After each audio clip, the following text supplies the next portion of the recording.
الحمد لله الحمد لله وكفى وسلام على عباده الذين اصطفى خصوصا على أفضلهم وخاتم النبيين محمد الأمين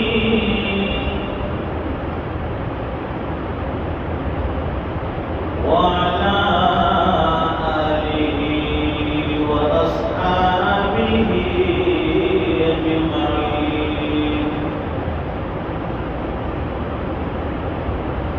أما بعد فأعوذ بالله من الشيطان الرجيم. بسم الله الرحمن الرحيم.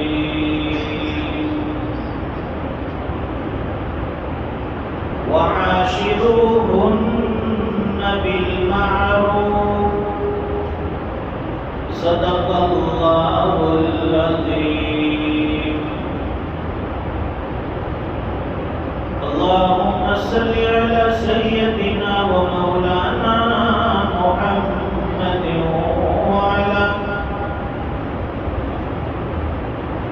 وعلى آل سيدنا محمد وبارك وسلم.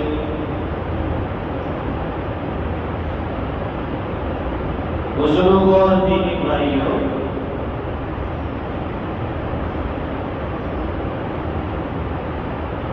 شریعت اسلام نے ایک ایمان والے کو زندگی گزارنے کے طریقے بتائے.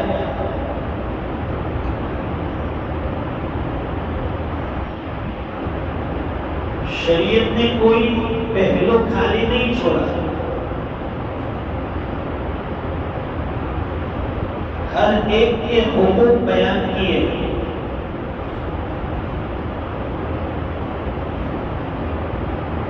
یہ شریعت مکمل شریعت ہے اور نبی کریم صلی اللہ علیہ وسلم کی تعلیمات یہ مکمل تعلیمات ہیں.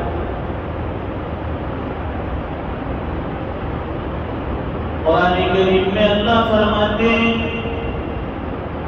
اليوم أكملت لكم دينكم وأتممت عليكم نعمتي ورضيت لكم الإسلام دينا.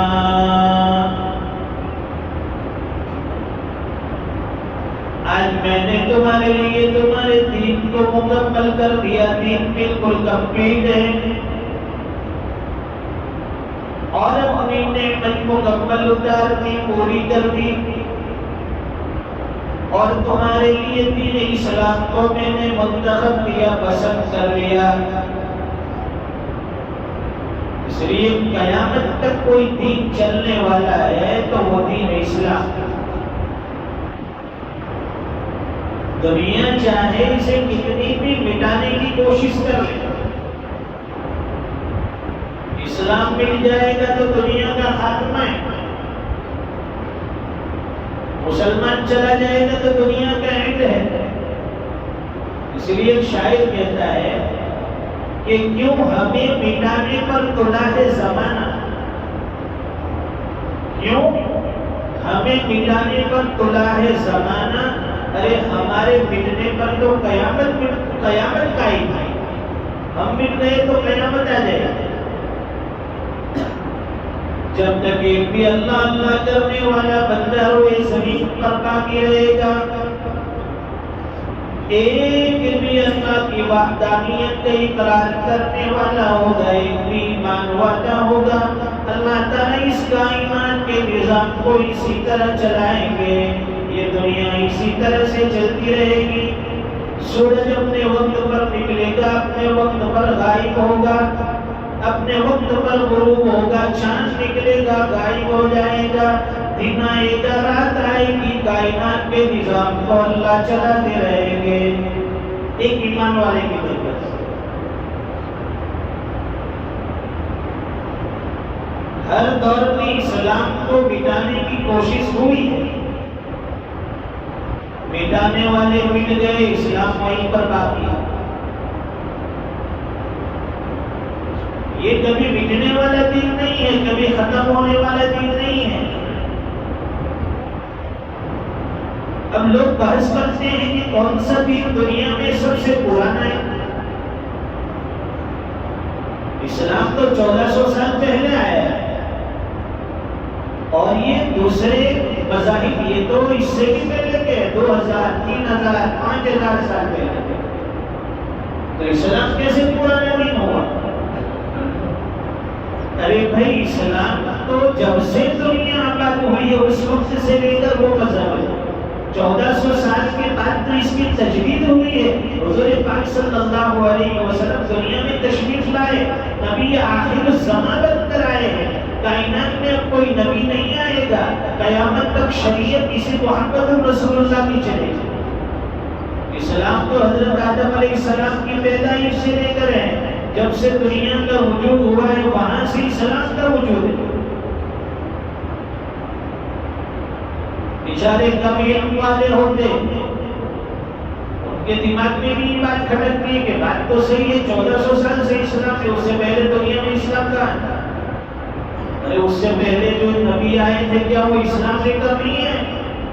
حضرت عیسیٰ علیہ السلام، حضرت موسیٰ علیہ السلام، حضرت یوسف علیہ السلام، حضرت یعقوب علیہ السلام، حضرت یحییٰ علیہ السلام، حضرت ادریس علیہ السلام، حضرت موسیٰ علیہ السلام، حضرت نوح علیہ السلام، یہ سب تو نبی تھے، اسلام لے کر آئے تھے۔ ایک اللہ کی وحدانیت کی دعوت انہوں نے بھی دی، اسلام انہوں نے بھی پیش کیا۔ سب لوگ اسلام لے کر دنیا میں آئے تھے، سب نے، اور سب نے اسلام کی تعلیم دی، دین اسلام کی تعلیم سب نے۔ حضرت یوسف علیہ السلام نے بھی اس اسلام کی تعلیم دی۔ میرا جینا میرا مرنا زمین کے رب کے لیے، آ جاؤ ایک اللہ کی طرف آ جاؤ۔ پھر بندوں کے حقوق بتائے ہمیں کہ بھائی ہر انسان کے کچھ نہ کچھ حقوق ہیں، اگر باپ ہے تو اس کے حقوق اولاد پر کیا ہے، اولاد ہیں تو اس کے حقوق اپنے باپ پر، اپنی ماں پر یعنی والدین پر کیا ہے، شوہر ہے تو بیوی کے اوپر اس کے کیا حقوق ہے، اور بیوی ہے تو شوہر پر اس کے کیا حقوق ہے، پڑوسیوں کے حقوق، رشتہ داروں کے حقوق، محلے والوں کے حقوق، مسلمانوں کے حقوق، ہر انسان کے حقوق، جانوروں کے حقوق۔ آج چند حقوق بیان کرنے ہیں زوجین کے، یعنی میاں بیوی۔ یہ کوئی امپورٹنٹ چیز ہے، بہت اہم مسئلہ ہے۔ شوہر کو شکایت ہوتی ہے کہ بیوی میرے حقوق ادا نہیں کرتی، بیوی کو شکایت ہوتی ہے کہ شوہر میرے حقوق ادا نہیں کرتا ہے۔ اب مزید ستم یہ ہو گیا کہ یہ اینڈرائڈ کا زمانہ ہے، بڑے بڑے موبائل پکڑا دیے گئے، شوہر ایک کونے میں لے کر بیٹھا ہے، بیوی دوسرے کونے میں لے کر بیٹھی ہے، بچے تیسرے کونے میں لے کر بیٹھے ہیں، سب ہے ایک کمرے میں لیکن ایک دوسروں سے کوسوں دور، ایک دوسرے سے بات کرنے کے لیے تیار نہیں، ایک دوسرے سے کچھ پوچھنے کے لیے تیار نہیں۔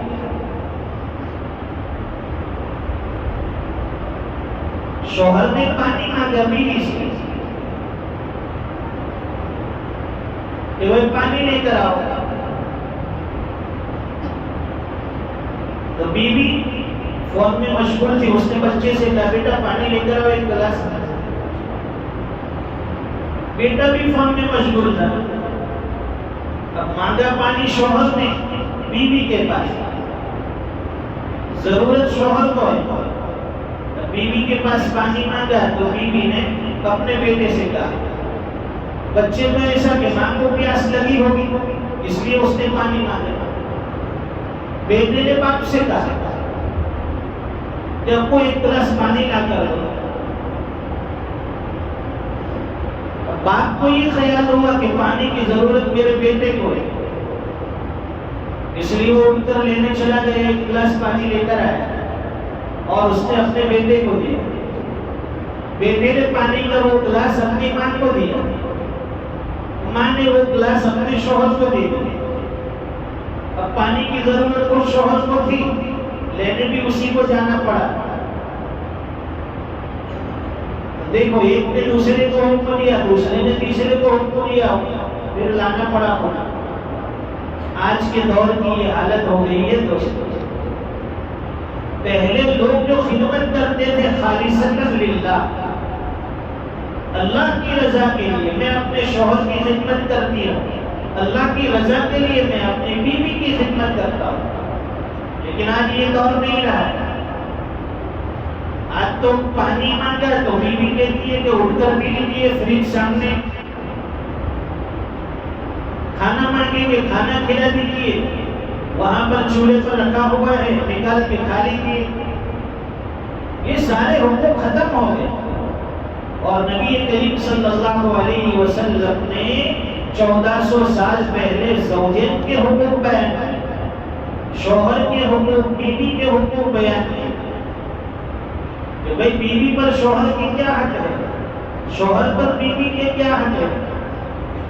ہماری تو روزانہ لڑائی جھگڑے ہوتے رہتے ہیں، تو میں ہوتی رہتی ہے. ارے ٹھیک ہے بھائی، دو برتن ہیں آپس میں، اس کی آواز تو آئے گی، لیکن اس جھگڑے کو توڑ نہ دے، وہیں سے ختم کر دے. حضور پاک صلی اللہ علیہ وسلم دنیا سے تشریف لے گئے. آپ کے نکاح میں 9 ازواج تھی، 9 بیویاں.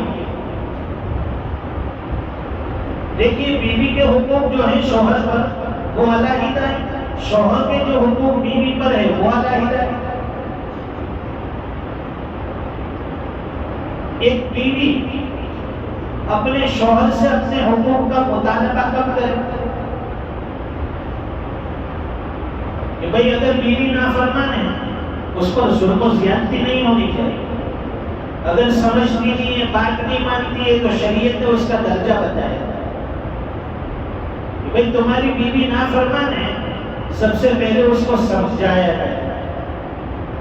سمجھانے کا طریقہ کہ اس کو بات سے سمجھاؤ، شریعت کی مثال سے سمجھاؤ، اللہ اور اس کے رسول کی تعلیمات سے سمجھاؤ. اگر نیک دل خاتون ہوگی، اچھی بیوی ہوگی، بات سے سمجھ جائے گی. فرمائے کہ دوسرا درجہ، اگر بیوی پھر بھی سمجھتی نہیں، پھر بھی نافرمان بنی، تو دوسرا درجہ بتایا کہ اب اس کا بستر الگ کر دو، بیڈ الگ کر دو. آپ الگ بیڈ پر سو جاؤ، اسے الگ بستر پر سلاؤ، دوری بنا دو. یہ دوسرا درجہ بتایا.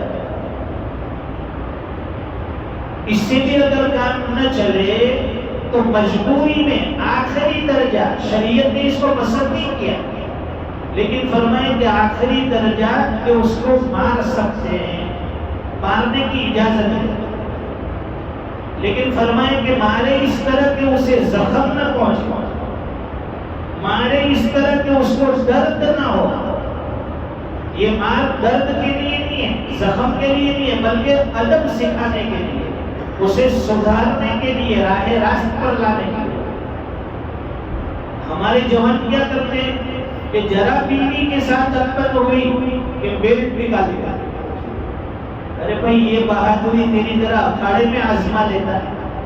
یہ تو کمزور مخلوق ہے بیوی، تو یہ تو ناز پرور ہے، اس کے اوپر زور آزمائی نہیں چلے گی. حضور پاک صلی اللہ علیہ وسلم نے فرمایا کہ عورت کی تخلیق پسلی سے ہوئی ہے، پسلی جو ہوتی ہے نا انسان کی، اس سے ہوئی ہے. علماء نے اس کے 2 مطلب بیان کیا. ایک تو یہ کہ حضرت آدم علیہ السلام کو اللہ نے پیدا کیا، پھر آپ کی بائیں پسلی سے ماں ہوا کو یعنی بیوی کو پیدا کیا۔ دوسرا مطلب علماء نے یہ بیان کیا کہ عورت کی مثال پسلی کی طرح ہے۔ جو باڈی کے اندر پسلی ہوتی ہے وہ ٹیڑھی ہوتی ہے، ٹیڑھی، اس کی مثال پسلی کی طرح ہے۔ تو فرماتے ہیں کہ پسلی کی خوبصورتی اس کے ٹیڑھا پن کی وجہ سے ہے، یہ ٹیڑھی اچھی لگتی ہے۔ اگر کوئی آدمی یہ چاہے کہ میں اس کو سیدھا کر لوں، زبردستی زور لگا کر، وہ پسلی ٹوٹ جائے گی، سیدھی نہیں ہوگی۔ اس لیے دنیا میں آج تک کوئی بھی مرد اپنی عورت کو اپنی طاقت سے، اپنے دبدبے سے، اپنی زور سے جیت نہیں سکا ہے کہ میں اس پر ظلم کروں، اسے ماروں، اسے ڈانٹوں اور اس سے میں جیت جاؤں۔ کبھی عورت کو اگر جیتنا ہے تو آپ کو پیار دکھانا پڑے گا، اس کے ٹیڑھا پن کے ساتھ۔ اس کے مزاج میں تھوڑا ٹیڑھا پن ہوتا ہے، اس لیے بعض بزرگوں نے کہا کہ اگر کوئی چیز اس سے منوانی ہو، عورت سے کوئی بات، تو اس کی الٹی کہو۔ اگر یہ کہیں گے کہ فلاں کے گھر تو جا، وہ نہیں جائے گی، الٹا کہو کہ فلاں کے گھر کبھی مت جانا، دوسرے دن چلی جائے گی، تو اس کے مزاج میں ٹیڑھا پن ہے۔ تو ٹیڑھے پن کے ساتھ فائدہ اٹھاؤ گے تمہاری زندگی چلی جائے گی۔ بیل نکال کر آپ بہادری نہیں بتا سکتے، لکڑی اور چھڑی لے کر اسے مارنے سے کام نہیں چلے گا۔ حضور پاک صلی اللہ علیہ وسلم کی 9 بیویاں ہیں، ازواج مطہرات ہیں۔ انتقال کے بعد ہر ایک نے بیان دیا کہ پوری زندگی گزر گئی، نبی کریم صلی اللہ علیہ وسلم نے ہم پر کبھی ہاتھ نہیں اٹھایا، کبھی ہاتھ نہیں اٹھایا، ہم سے تو ایک سنبھالی نہیں جاتی۔ اور اللہ کے نبی نے 9 بیوی کے حقوق کا ادا کر کے بتایا۔ زوجین کے حقوق بڑے نازک ہیں، اس لیے فرمائے کہ اسے مارنے کی نوبت نہیں آنی چاہیے۔ یہاں تو بات بات میں لڑائی جھگڑے، مار کھاڑ اور فٹاک سے طلاق ہو جاتا ہے۔ ایک بزرگ فرماتے ہیں ان کی بیوی بڑی تیز تھی، وہ اللہ والے تھے، بڑے اونچے درجے کے بزرگ، لیکن بیوی بڑی ٹیڑھی، بات بات پہ تانا دیتی، کوستی، جب بھی وہ گھر میں آتے لڑائی جھگڑا شروع۔ مریدین نے سمجھایا کہ حضرت اس کو کہاں اپنے سر پر بٹھایا ہے، طلاق دے کر چھٹکارا حاصل کرو، کوئی اور بیوی مل جائے گی۔ تو اللہ والے فرمانے لگے کہ اس کے اندر جہاں بہت سی خرابیاں ہیں، میری اس بیوی میں بہت سی خرابیاں ہیں، لیکن اس میں ایک ایسا وصف ہے کہ جو اس کی ساری ہے برائی کو چھپا دیتا ہے۔ فرماتے ہیں کہ اگر خدا نہ خواستہ مجھے جیل میں بھیج دیا جائے، گرفتار کر دیا، 10-20 سال کی جیل لگ جائے، اور اگر میں اپنی بیوی کو کسی کونے میں بٹھا دوں تو میں 10 سال 20 سال کے بعد جیل سے آؤں گا، رہا ہو کر میری بیوی اسی حالت میں اسی کونے میں بیٹھی ہوگی، وہ کبھی کسی غیر مرد کی طرف نظر اٹھا کر نہیں دیکھے گی، اتنی وفادار ہے۔ یہ وفاداری اس کا ایسا وصف ہے کہ جس کی وجہ سے اس کی ساری دوسری برائیاں میں برداشت کر لیتا ہوں۔ تو جس کو وفادار بیوی مل جائے دنیا کی بہت بڑی نعمت ہے۔ انشاءاللہ تو گزارشات آئندہ مجلس میں عرض کریں گے۔ اللہ تعالیٰ آپسی حقوق کی ادائیگی کا اہتمام نصیب فرمائے۔ وآخر دعوانا الحمدللہ رب العالمین۔